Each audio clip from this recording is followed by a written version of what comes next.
Welcome to The Explainer. Today, we're diving into something pretty amazing, how a bunch of dusty old logbooks from a pepper merchant completely changed everything we thought we knew about an ancient community's history. So how on earth did a Dutch trading company's paperwork become the key to unlocking the history of an ancient Indian community? Well, that's exactly what we're going to explore. The incredible story of the Syrian Christians of Malabar and this unexpected archive that just turned their history on its head. See, for a really long time, pretty much the only story we had about the Syrian Christians came from the Portuguese. And let's just say they had a specific point of view. They were almost completely focused on religious conversion, on making everyone conform. So their records, they're all about theological arguments and church drama. But then, things got interesting. In 1653, the community had enough, and they massively rejected Portuguese control in what's known as the Coonan Cross Oath. Fast forward just 10 years, and a new player enters the game, the Dutch East India Company, the VOC. They take over Cochin, and here's the key difference. These guys weren't missionaries. Oh no, they were merchants, and their priorities? Well, they were about to change the whole story. So that brings us to our first section, a merchant's gaze, viewing a community through trade, not theology. And this shift is it's everything. The Dutch couldn't care less about saving souls. What they cared about was pepper, securing their pepper monopoly. So when you look at their records, what you see is a laser focus on power, on law, and you guessed it, profit. And this is where you really see that change in perspective. The main sources we have from the Dutch are these administrative memoirs from their commanders. And they aren't filled with sermons or religious debates. Nope, they're filled with stuff like population surveys, trade reports, legal strategies. They didn't see souls to be saved. They saw vital economic partners, essential cogs in their massive commercial machine. And this quote from Governor Hendrik van Ried basically sums it all up. The company's interests were best served by maintaining the stability of the local Christian merchant class. It wasn't about religion, it was pure business. It was about protecting the supply chain. If the local Christian merchants were stable and doing well, that meant a steady, reliable flow of pepper heading straight for Amsterdam. Okay, so that leads us to the power of pepper and their economic and social status. How did this purely business-focused view actually play out? Well, let's take a look at the kind of power this community really had. You know, sometimes one phrase just says it all. The Dutch described them as the masters of the public steelyard. Now, what does that mean? That was the official weighing house for all commercial goods. Think about that. The archives paint this incredible picture of the Syrian Christians being right at the heart of the Malabar economy. They were controlling the pepper trade from the moment it was picked to the moment it was loaded on a ship. And I mean, just look at the pillars of their influence. We're talking about them being the primary owners of the pepper gardens. They were the leaders of ancient, powerful merchant guilds like the Mani Garmam. They even had respected titles like Tarakans, which were high-status tax collectors. Socially, their status was right up there with the Nair nobility, the warrior class. And get this, they even served as military trainers known as Christian panikars. This isn't the story of some small, sidelined community. This was a land-owning, influential power block, plain and simple.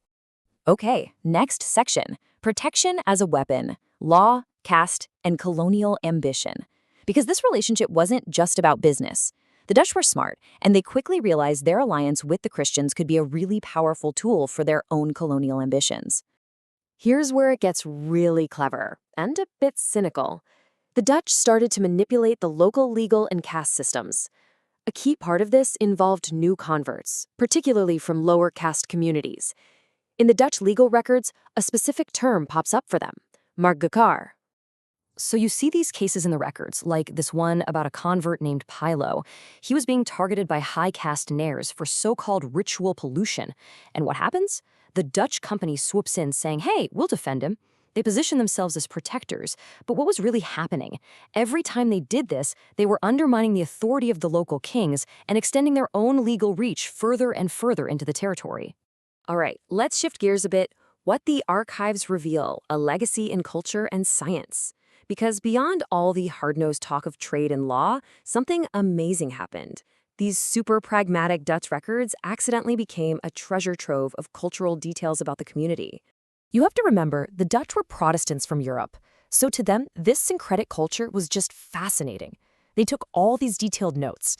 They observed how the community followed strict caste-based pollution norms, which helped them keep their high status.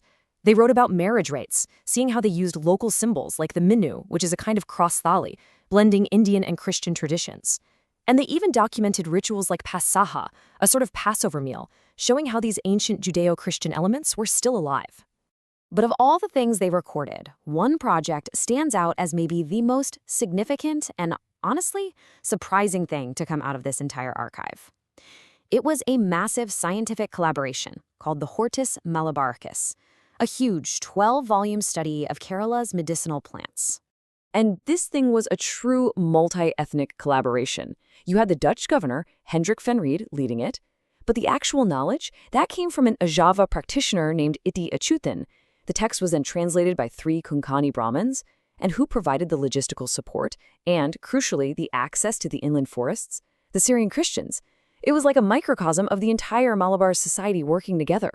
And here's the big reveal, the real kicker. Because the Dutch were so meticulous and insisted on including the local names for the plants, the Hortus Malabaricus became the first printed work ever to feature the Malayalam script.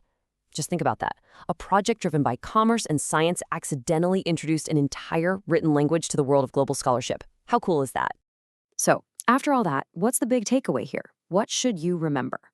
Well, it's that the VOC archive, even with all of its colonial biases and its focus on profit, gives us this incredibly rich, multidimensional picture of the Syrian Christians of Kerala.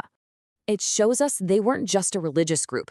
They were a powerful economic, social, and political force that literally shaped the destiny of the Malabar coast. It takes the story from being just about faith and turns it into this complex, fascinating history of power, trade, and culture. They weren't just hanging on. They were major players, actively shaping their world. Which leaves us with a pretty cool question to think about. If a colonial company's biased, profit-driven records can reveal so much, what other hidden histories are still out there, just waiting for us to read between the lines?